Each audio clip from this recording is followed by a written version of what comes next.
Okay, everybody, we are back. It's been a while. We're back in the Barber shop. Welcome back. This week's Parshah is Parshas Naso. Let's do a quick rattling off. In this Parshah, we talk about the Levim being counted, sending out the impure from the camp, stealing and lying about it, what the consequences are, and depending from who it was stolen from, and some halachas about...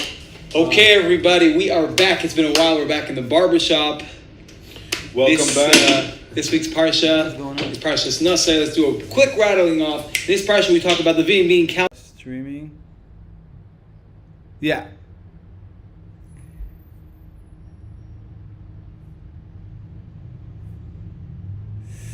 Okay.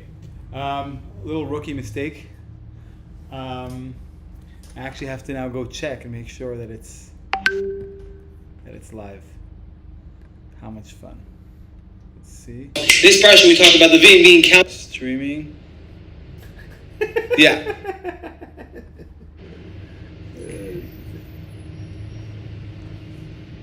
We're still live. Are we? I don't know. Okay. Little rookie mistake. Oh yeah. Okay. Fine. So now we're gonna. I actually have to now go check and make sure that it's. So turn off YouTube if No, I'm turning off. I just wanted to make sure I turned off the volume. Everything's good now. That's why there's a delay, like a 5-second delay in between. Yes. So if you want to know how much time it takes from when we talk until you hear it, A 3 to 5 second delay. I don't know, whatever it was like 10, 15 seconds. Okay, guys, let's get into it. This is hilarious. Talks about the laws of Bikurim to a Kohen, right? The laws of Bikurim to a specific Kohen. All the other Truma and Meiser, you can give it to whichever Kohen you want. Mm-hmm. So it's a little bit different. Then it talks about the Saita, the woman who is supposedly unfaithful. There's a lot we're going to talk about that over there. A Nazir, something beautiful we're going to talk about the Nazir. Birchas Kohanim, the bracha that the Kohanim have to give. Also some really nice stuff about that. And then the last thing that is talked about in the Parsha is the Nesiim bringing their korbanos after the Mishkan was ready to serve in. So right away, the beginning of the avodah of the service in the Mishkan was that the Nesiim brought their korbanos. And let's get into it. Intro in 1, 2, 3. All right, welcome back, everybody.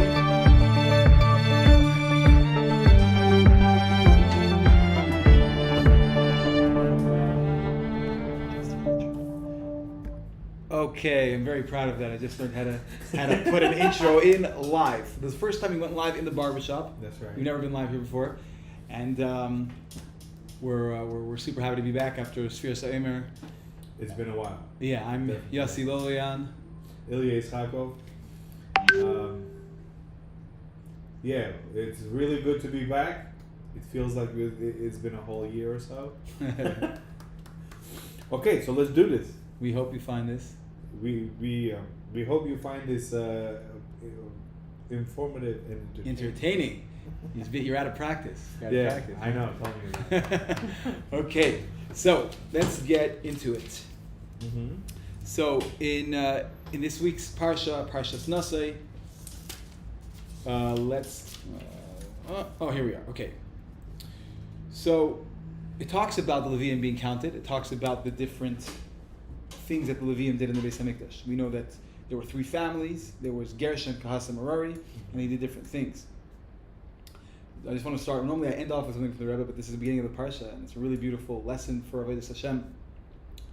Gershon, if you see what they carried the Urias, the curtains, the things that sort of closed off the Mishkan, right? That guarded it, that closed it off from the outside world. The fencing.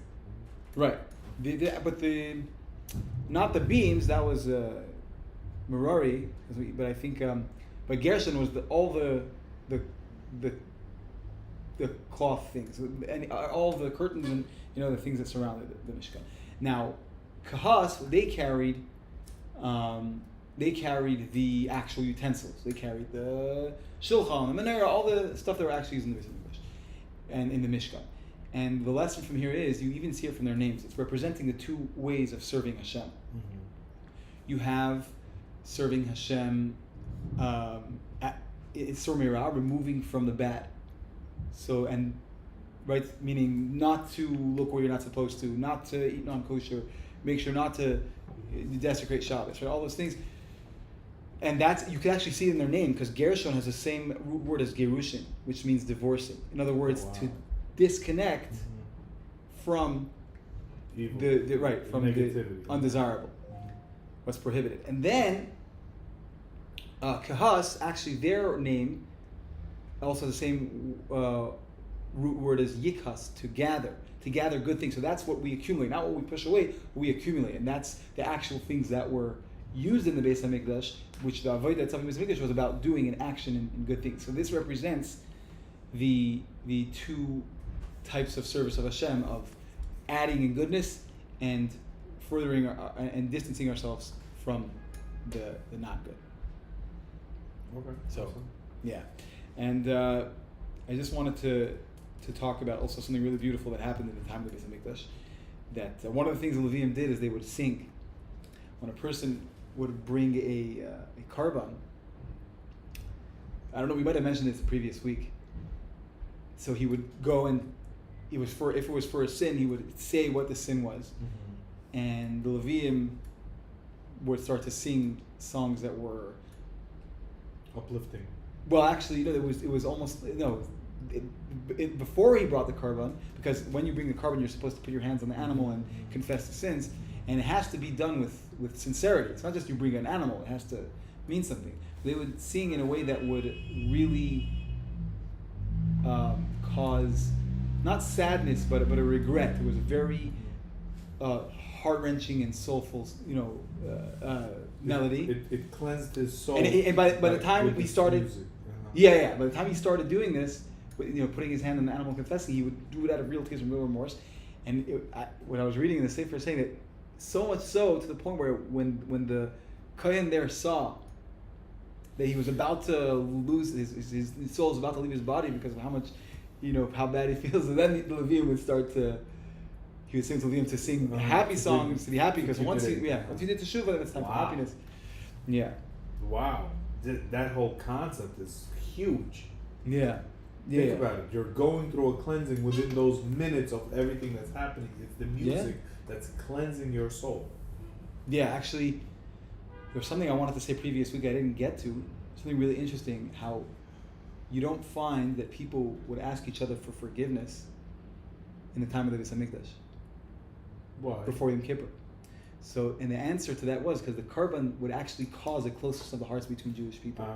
The karbanos that were brought every single day, they caused the same exact thing that forgiveness, normally we would need to ask for forgiveness for. It would cause a natural forgiveness. Wow. Yeah, it's very, very interesting what the karbanos accomplished. And actually says something also very interesting about song in general. Song is a very spiritual power thing. There's a joke that says, that chazanim are na'aronim in Yiddish. They're idiots. Why do you say that? Because someone who has such a power of singing, they can move worlds with it. It says that the shar negina, the gate of singing or of music, is right next to the gate of teshuvah. So they can reach the heights of teshuvah, and they don't utilize it the way they should. So that's why they're just saying like that. I don't recall which rabbi said that. He said that if it wasn't for Torah, if I wouldn't dedicate my whole life to Torah, I would probably be a musician. Oh yeah. Do you remember who that was? No, I don't recall who that was. That's very But interesting. it goes to show you why it's somebody who's on a very high level, on a spiritual high level, like David HaMelech, was one of the greatest musicians that to this day, 3,000 years later, we still read his psalms. Millions of people all around the world read his psalms to this day. Yeah. And they're very powerful. Because music on itself, as you said, songs by itself, the words that are used are there to uplift you, to change the way you are and the way you look at the world spiritually. Right. They're very powerful. That's why music, there was a huge machloket actually, that people were saying, can you use holy songs, the words of holy songs like psalms, and use unholy music? There was a huge machloket about it. It's people do it. People say you shouldn't do Yeah, it. people do it all over the world now. Right. But there was a huge machloket a while ago about it, and whether you're allowed to or not.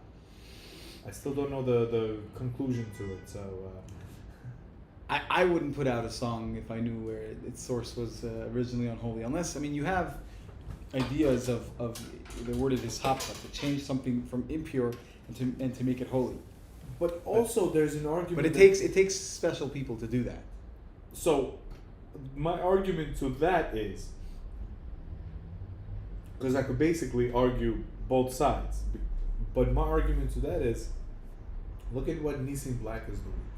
You know who Nissim Black is? Yeah, but he's taking yes. rap, which was supposed to be this impure form of music. Well, is it? And he's turning it into a pure form of music. Where Is he's rhyming praising- I hear what you're saying. You're saying, Uh-huh. okay, so finish, I'm sorry. So he's basically praising God. All the words that he's using very holy words. In every sentence he's praising God. But the way he's doing it, he's basically attracting the young generation, because the young generation is so into rap now. So he's attracting the young generation with those beats and all that music, but the words are representing something that is holy. So he's definitely gaining a lot of traction because of it. So there's two things when I think about that. I do a little bit of music. I've put out one song so far. Hopefully more will come. What's the name of the song? It's called Let us know. Deepest Waters by Bruder. That's the stage name. BRUDR. Is it on YouTube? Shameless plug. It's on YouTube. It's on Spotify. It's on Apple Music. Okay, Anyways, okay. sponsor. Everybody go and check it out. Okay, back to the program. Yeah, yes.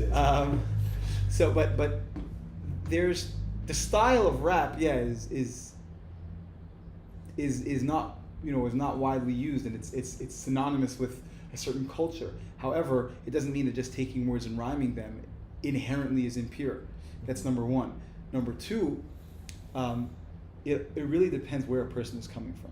A person could be on top of a mountain, but he's coming down. He's right, and a person could be at the bottom, but he's going up. Even though he's over here and he's over here, just the direction of where they're going determines if it's going upward, if you're doing something that's considered an ascent or a descent. Okay. So, from someone who's coming from listening to certain music and living a certain lifestyle, him listening to Nissim Black is going upward. It's like you're saying, it's just elevating. It's just the most beautiful thing that could be. You take something, you transform it into holiness. For somebody who, let's say, listens to only very specific songs, for him to hear it, it's not the right thing. It depends where you're coming from, right? So everybody on their own level, right? Like, for someone, let's say, who learns Torah all day, for him to spend 3 hours in the gym, for him it's not the right thing to do. For someone who spends 3 hours in the gym, for him to go ahead and add a half hour in his day to learning Torah, he's a tzaddik in that. You understand? So it all depends where you're coming from. It's not inherently an impure thing. It's just, in my opinion, it's just rhyming. It's just rhyming words in a certain style, and you now get to determine what you're going to do with it, how you're going to serve God with it. Everything has a potential of serving God. I believe you did a video on how do demons speak, or what kind of noises they make when they speak. Did we do it? No, I don't think so. Somebody else. Okay. So that's where I get it from, and they sound like they're rapping. When demons speak, they sound like they're rapping. This is above my pay grade. This is like the books. Let's not But Yehuda Pataya, huh? Yeah. Every time we talk about stuff that's too heebie-jeebie for me, I just say Yehuda Pataya. That's it. He was like a known Kabbalist, and that's like... Well, the That's like where Arizal it came catches be the great Arizal came. Yeah, but does the Arizal know about the Arizal? Sorry, does he have stories with the Bukim? I don't know. Yehuda Pataya has a famous story. Yeah, you're right. You're right about that. The Shabbat, he didn't want to touch it, right? He didn't want to touch. He actually he claims to take Shebtai Tzvi's soul, and he fixed it in order for it to enter Gehinnom. Okay, right. So for 400 years it was basically in Kafakela. Oh my gosh! Because there were a bunch of other rabbis who had dealt with it and they didn't want to touch it. Right. That were able to do it, but didn't want to touch it because they didn't want to. They didn't want all that impurity and all that. It's a very, very interesting story. I read an embellished version, but anyway, going back to music. Yeah, of course. it says something actually very interesting, that tzaddikim see the world very differently. Their senses, right? They see the godly spark and everything. So when they hear, obviously their hearing is also different. It says that just by hearing a person singing, they can tell from the voice and the way the person's singing, somebody's riding a motorcycle and is overcompensating for something. If you heard that. Or living in New York. Or living in New York. But it says that tzaddikim hear from a person's voice. They could see all the things that they've done in their life, and also the things that they've done wrong. They could tell the sins of a person just from their singing. So, do we have somebody like this alive now? I don't know. I have no clue. Just give it to you as it is. I mean, you have known Kabbalists, in the beginning of the year, we lost Rav Kanievsky. Right. So that's a big tzaddik. But the world wouldn't exist if we don't have at least 36 tzaddikim. There are tzaddikim. There for sure are tzaddikim, but we don't know. I guess there are holy people out there for sure. There's I heard of a big Mekubal in Eretz Yisrael who a lot of people say very good things about him. But I mean, personally, when you have a Rebbe, like you're only paying attention to the Rebbe. So I don't know. The Rebbe, the Baba Sali, like these are the people. Right. But of course there are tzaddikim in every generation. There has to be.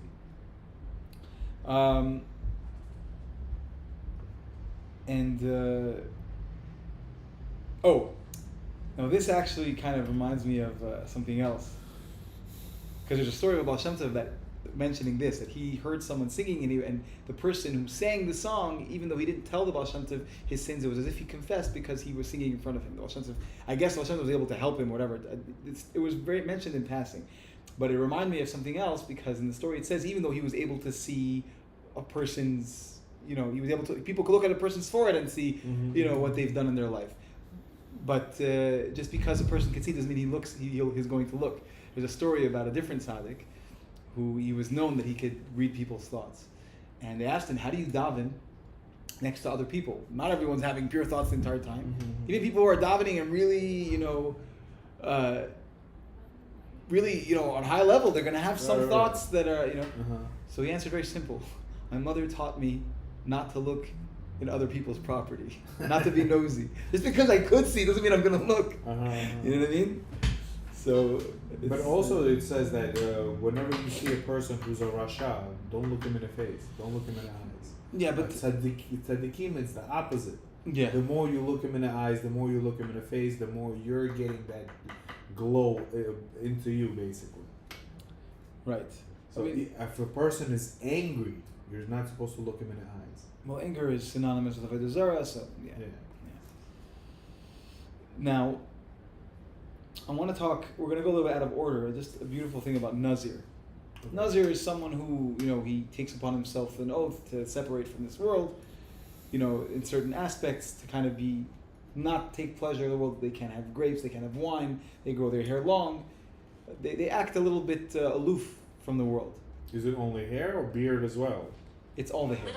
It's all the hair. I believe it's all the hair. Now, it says that the word, so the Ibn Ezra brings down something very beautiful. Nazir has the same word as Nazer. Nazer means a crown. Okay. He says that why is it the same root word? Because everybody in the world, all the people in the world, right?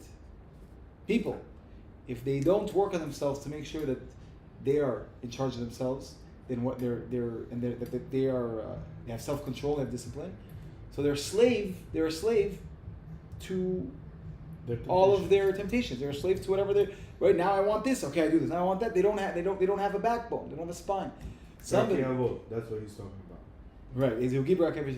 But he says it's called a crown, meaning that someone really, the real king, someone who can be considered not a slave but a king, is someone who's a king over his own temptations. Someone who who's able to control himself and separate himself from the desires of the world. So that's why Nazir is the same root word as Nazir, which is crown, because that person is worthy of being called a king, of wearing a crown. Wow. Yeah, I thought that was nice. Well, to add to that, Hashem said, I took you out of Egypt from slavery for you to be my slaves. What kind of freedom is that? He freed us to be his slaves.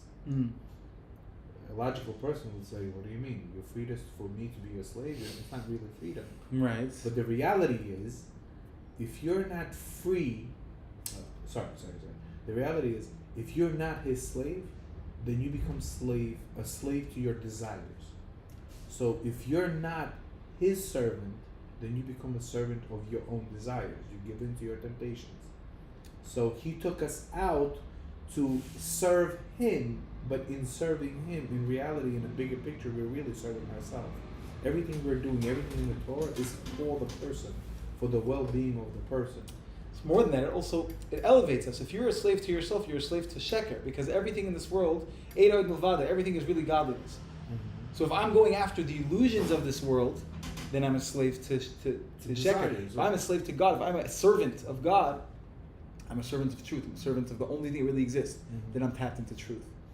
So it's more, you're subservient. Either you're subservient to a lie, in which case you're a loser, or you're subservient to the ultimate truth, to the, the only. That's why it says that Abraham got the highest position because Hashem calls him his servant, his slave. Right. He says he has the highest title. He calls him my servant. Yeah. Just to add to what you were saying. No, yeah, it's beautiful. Now, Nazir is not something we could do nowadays anymore. You could, you're just going to be in a big trouble. Right, because the Beit HaMikdash doesn't exist, so therefore you could never come out of it. You want to hear Because something you beautiful? have to go and make a sacrifice, and you won't be able to make a sacrifice. So you're Until stuck, Mashiach comes. Right, and so you're stuck in that category of a Nazir for the rest of your life. Yeah. You can't get out. Yeah, that would be a very big. Right, you're gonna walk around with a humongous turban on your head. But fun fact about turbans, everybody thinks that it was just a fashion thing. Oh, really? So right, so it wasn't a fashion thing. Back in the days, everybody wore a turban. The turban was there for you. So God forbid, when you die, they could wrap you around in that turban, so they could bury you, because everything was super expensive. So therefore, to find a cloth to bury somebody in they didn't have anything. So the turban was huge enough. It was enough to wrap around you. That's to really bury you in. That's sad. That's really sad. Yeah, but that's what it was. Yeah. Actually, it's said that it's a skula for a long life to buy tachrichin, to buy a burial plot. Yes, I heard about that. Yeah. And that's why they say, hopefully, if you could, ideally do it in Jerusalem, anywhere in Israel, because this way, you don't necessarily own land, meaning it's impossible to buy anything there. It's super expensive right now. But if you own a plot of land, for burial, it's still considered that you own land in Israel. It's your plot of land. Right. Which is a big, mitzvah. Yeah, definitely. You were mentioning something about not being able to, not being a good idea to say someone to make themselves a nazir. Okay. I actually learned this week that if somebody says that he's a nazir when on the day that Mashiach comes, he's a nazir. He can never drink wine again. So he's a nazir forever. Yeah, because Mashiach might come a minute before sundown. Mashiach come any second. Okay. So if the day that Mashiach comes, he became a nazir. He took upon himself to be a nazir. So maybe that's today. Okay, but at that time, won't we be able to bring sacrifices? No, the point. No, you're not understanding. You're not understanding. Oh, you are. Right now he becomes a nazir. Okay, I get it. The cycle is complete. He cannot go on. I get it. He can't drink wine now because maybe Mashiach's going to come today. Yeah. And tomorrow, maybe he's going to come tomorrow. Technically on Shabbos, Yom Tov, maybe because officially Mashiach can come. But that's whatever. There's a lot of answers, questions and answers. Isn't there an opinion that says that Mashiach is supposed to come in Erev Shavuos? There's a lot of opinions, and what it means is that these are good times for him to come. You know what? Let Mashiach come, and he'll explain it all. Everything will be clear. Yeah. Now, here we talk about the Seta. And the Seta is a woman who the husband suspects her of being unfaithful, and he does something called kinui, where he accuses her, and eventually she has to drink The water. the water. Prepared for her. Right, in order to and the water checks her. The water, even if she sins, so then unfortunately it's a very gruesome death, and if not, Right. If she did cheat, then her wound explodes. yeah, and if not though, She gets a then blessing. not only is nothing happens, she'll have kids, and her kids will be healthier, and she'll be more beautiful, and all these brachas. Now, there's a story that's brought down. Rashi says in the Parshah, it says oisa, her, and it's a diuk. It's excluding anybody else, her, and not her sister. What does that mean? He brings down. He says, like the story of the two sisters. There was a story of someone. Twins, right? Yeah, twin sisters, who one of them drank. Well, sorry, one of them was actually unfaithful, unfortunately. So, and the husband suspected her, and she asked her twin sister To go instead to drink instead. So twin sister drank, and nothing happened. Then she came and she kissed her, And she exploded. and she and that had an effect on her. So I'm bringing this not for the story itself, but there's a discussion about how did she die? Was it a miracle because she didn't actually drink it, right? So maybe it was just like a punishment. But or the Tosfos says about yain nesach that smelling is like drinking. You shouldn't smell yain nesach, wine that's not kosher, Okay. right? Because it's your body is still taking it in. It's still entering your body when you smell. So does that mean that a Nazir can't smell wine either, or grapes, or any grape product? That's a good question. Well, so I wanted to lead into the fact that in general, smelling something, if you can avoid smelling something not kosher, you should. Like you could go buy Popeyes or Papa John's. I don't know, and smell like, oh, it smells amazing. But if You obviously never passed by Popeyes. I don't It know. Never smells amazing. No, well, I try. I actually try to hold my breath in when I pass by these places. Okay. Okay. But I'm just saying, like whatever. If something smells really good and it's non kosher, according to this, obviously it's not la halacha, but definitely there's reason to try not to even smell it. Now this is not like it sounds like a crazy fanatic. No, it's just very simple. It's very simple. Like if I can avoid having any type of intake of non-kosher, then I'm going to avoid it. Right. Or you can try to avoid all impurity altogether. Yeah, and there's support for that here. Now here's something about Birchas Kohanim. Okay. Actually, one second. Oh, you mentioned a Nazir before. We'll go back for a second to Nazir. There's something brought down that you shouldn't bring grapes to the kever of Shmuel. Okay. Shmuel was a Nazir. Shmuel Navi was a Nazir. Right, because Saying- his mother made him a Nazir. Yeah. Okay. So there's people that say that you shouldn't even walk near Shmuel with grapes. Oh, okay. And now it's interesting because normally someone who passed away is patur from all the mitzvahs. That's why we talk in our tzitzis when we go into. Why when we go to cemetery, we talk in our tzitzis? Why? Because it's like you're making fun of the dead. The dead can't do mitzvahs. I can do mitzvahs. You're showing it off. Right. So therefore, you're supposed to tuck it in. Almost like you're taunting it. Exactly. Okay. It's loyeg l'rosh, making fun of someone who's poor. That's Uh-huh, like that. uh-huh. But tzaddikim, even in their death, they're called. Even after they pass, even after they go to the next world, they're still considered alive. So therefore, by a tzaddik, he's still alive. So therefore, to bring grapes, he's still. So hold on. That means there's a Shmuel Navi's grave in Jerusalem. Yeah, so I think there's a discussion about the yeah. So that means if I go to visit his grave, I cannot have anything made of grapes near me.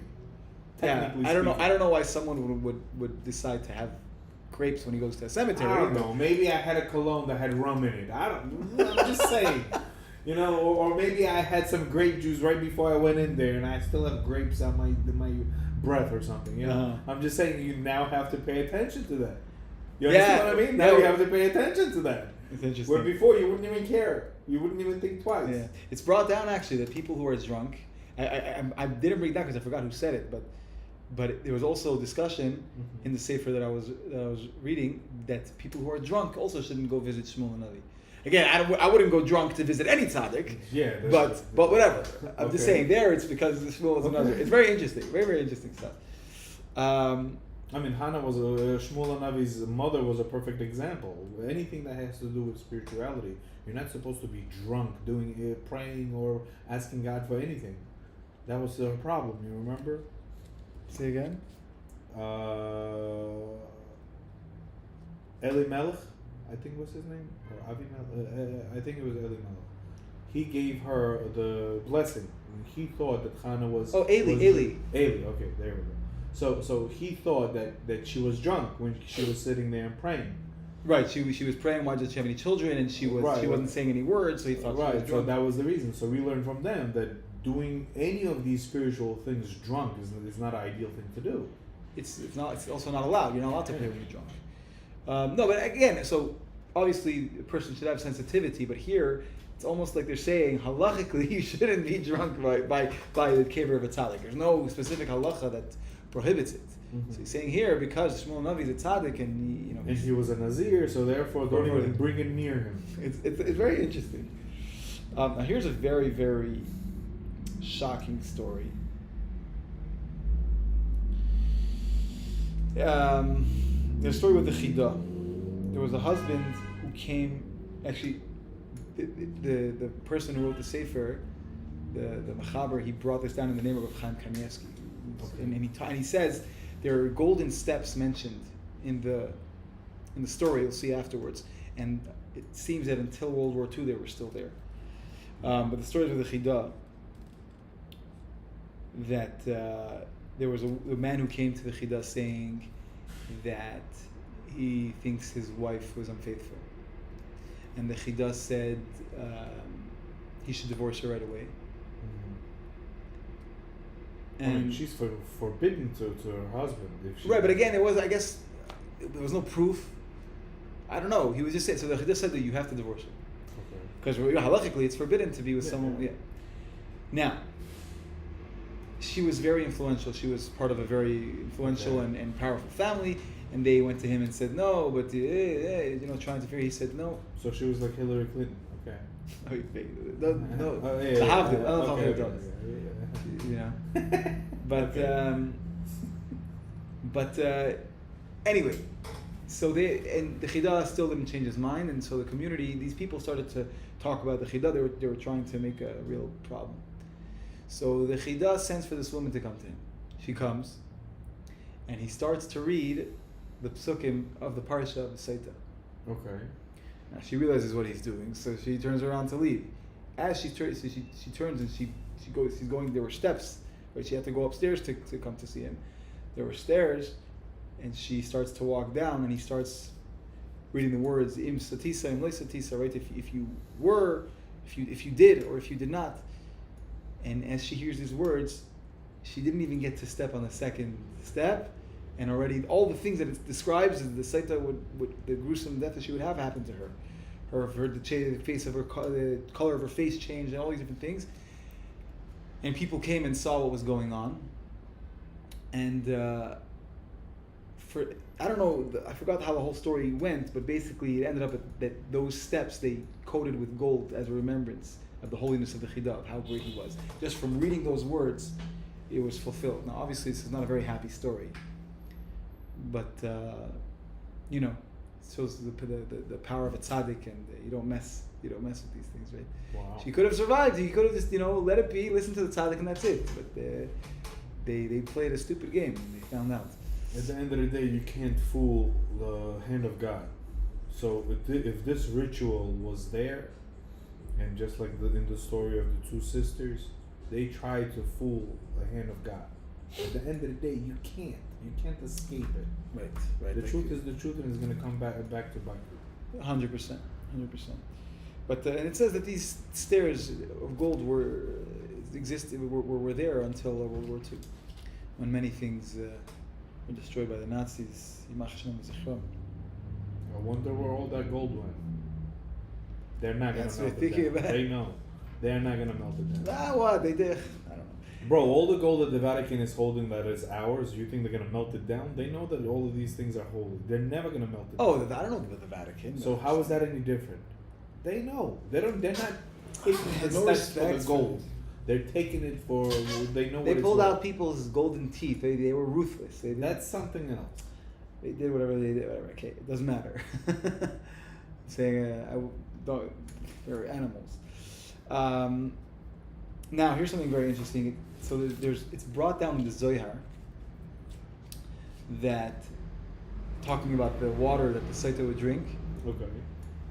So it's brought down that This is the only time Hashem allows us to erase His name for Shalom Bayit. yeah, Hashem, or you're not allowed to erase it, but I'm saying. So it says that when the Jews left Egypt, so the Mitzrayim were saying that the kids are our kids. Okay. Because basically they were saying we had dominion over you, we were your masters, you were our slaves, we did whatever we wanted. So he said you don't deserve that the Shekhinah, God should rest among you. And so when they came tomorrow, you know the story where they threw the wood from the tree into the water and the water became sweet. It was bitter water. Okay. So Zerah brings down that when Hashem commanded Moshe to do the same thing, to erase Hashem's name into the water there and to have everybody drink, just like the waters of the Saita. And it turned out that we saw that nobody had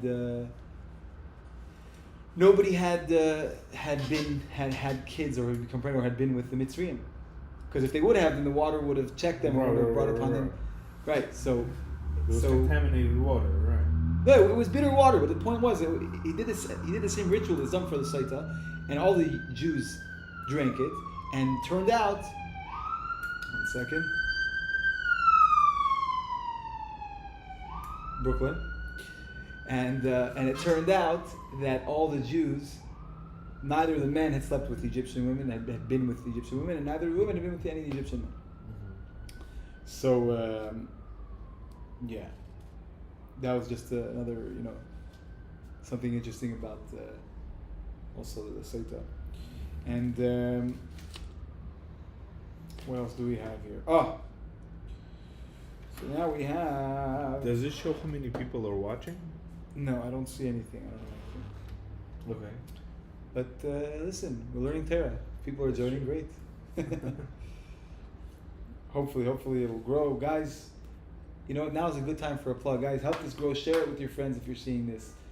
Don't forget to smash the like button. Smash the like button. Don't subscribe. forget to share. Consider becoming a patron. Supporting. We put in a lot of work, put in a lot of hours, put in a lot of time. $5 a month can go a very, very long way, or $1 a month, doesn't matter. Just if you find it in your heart, please do that. Just to throw it out there, this guy over here is going to be riding 100 miles on Sunday. Oh yeah. Yeah. I came here sweaty. He's like, why'd you hair wet? I just done my last ride before. You're going to have diesel legs after that. I have burnt legs after that. Okay, so now we're going to talk about Birchas Kohanim.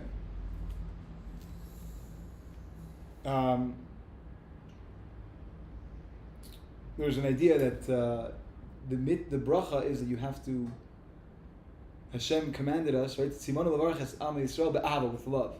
That's why a person, a kohen who either the community doesn't like him for whatever reason, or if he has a problem with anyone in the community, he's not supposed to give a blessing. It has to be done with love. And there's something interesting brought down that in general, you're not supposed to ask Hashem for more than one thing at one time. But in Yivarechecha, it's one bracha, and it's blessings it's beautiful blessings for wealth and for that you should be guarded, that your wealth nothing should take away your wealth. But it's a whole, right? Hashem should show you, God should show you grace, right? It's a whole list of brachas. It's more than one bracha. It's much more than one bracha. Mm-hmm. So how do you ask for it? So it's brought down that if a person is serving God out of love, if he's praying to God out of love, then he could ask for as many as he wants. Because when there's love, right, there's the Seder.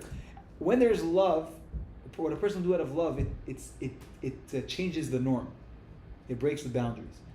So when a person is serving God out of love, you could ask for more than one thing. Limitations are gone. Right. So therefore, also, in order to give this bracha, there has to be love. And also, the person who's giving it has to do it out of love for the mitzvah of Birchas Kohanim in order for it to happen. So it's just an interesting. So that explains why, throughout the ages, they always said that he's a Kohen. Oh, don't get into an argument with him. Don't get in his bad side. Why? Don't do it. He's a Kohen. Why? Now it makes sense because he has to bless you. If he doesn't like you much, how in the world is he going to bless you? First of all, he can't go up there if he doesn't like somebody in the public. Right. So because now he just said he can't bless the public if he feels some type of way about somebody. Yeah. You know? Yeah. Exactly. So that makes sense. Yeah. Now here's something brought down in the Sefer Elef Ksav, very, very interesting. In Tzfas, it should be rebuilt. Yerushalayim, but I'm saying, Tzfas should return to its old glory as the rest of Eretz Yisrael. Amen. There was actually a minhag there that they would read the Aliyah of the Kohen, which is the first Aliyah, all the way to Birchas Kohanim, which is like by Chamishi or something like that. So they would have a huge Aliyah just so that the Kohen should be the one who gets the Aliyah of the Birchas Kohanim. And this reminds me of something very interesting because even though technically he's not the one who's reading it, but I remember hearing that in Yemen, the Teimanim, everyone knew how to read the Torah. So they would call someone up to the Torah. There wasn't a Baal Koreh. There wasn't one person who read the Torah. Every person would read his own Aliyah. That's pretty cool. Yeah, they would go up there and just read their own Aliyah. It was like standard by the Teimanim. Well, that's something we try to do almost every Shabbos in our shul. No, but you have one Baal Koreh. No. The way we do it is, so we have almost 300 people in our shul. Right. So a lot of these people have kids and grandkids and so on. So let's say this week is your Parshah. Mm-hmm. But we have somebody who's reading all the time. But this is your Parshah. You already know it by heart. You read it for your bar mitzvah. You know it very well. So when it falls on your week, you try to buy that aliyah so you could read it yourself. Or your relatives are trying to buy it for you because they know this is your week and you know it by heart already. Mm. You really don't need much more practice. Right. So in a case where you can, sure, yeah, it's done all over. So that's what we or at least that's how it always comes out. Almost every single week, somebody buys it. Oh, it's my week. Oh, it's my week. Oh, it's my week. Okay. That's cool. No, yeah. So that's standard. But in Yemen, by the Teimanim, the Jewish community, it was like standard. Everybody knew how to read the Torah. Oh wow, that's awesome. Yeah. It's a lot of beautiful things about the Yemenite Jews. As a matter of fact, they say that their pronunciation is the closest. Is the closest from the time of Tanaim. Not only that, I think even before probably. I don't think they went back for the second Beis Hamikdash. So they were Maseras all the way from the first Beis Hamikdash, if I'm not mistaken. So didn't we. Bahani Jews didn't go back also. We're part of the tribe that didn't go back for the second Beis Hamikdash. Huh? Really? Yeah. It says we all were exiled into Babylon after the destruction of the first Beis Hamikdash. Mm-hmm. And apparently it was the Bukharian people came from that. The fact that most people didn't come back. I think it was 70 years later or something like that when they built the second Beit HaMikdash and they called everybody back. Only about 20 or 30% of people came back. The 70% of people didn't come back because they settled and they stayed. And then later on, centuries later, they all started spreading out, going more north. So in Iraq, Iran, and all. Oh, Iran, yeah. Iran, I think also has a very. I don't know. My grandfather's father, my great grandfather, came from Iran. Yeah, my father's from Iran. So we hear these stories all the time. Baba. Yeah, Amish Hube. What do you say? Amish Hube. Oh, Hube. Exactly. It's very similar, no? It's Parsi. Yeah. Okay, guys. As always, this is just the tip of the iceberg. Go and learn Torah. It's the most beautiful thing. We still didn't do L'chaim. Yes, that's what I was about to get to. Chaim on Seltzer, guys. Let's go.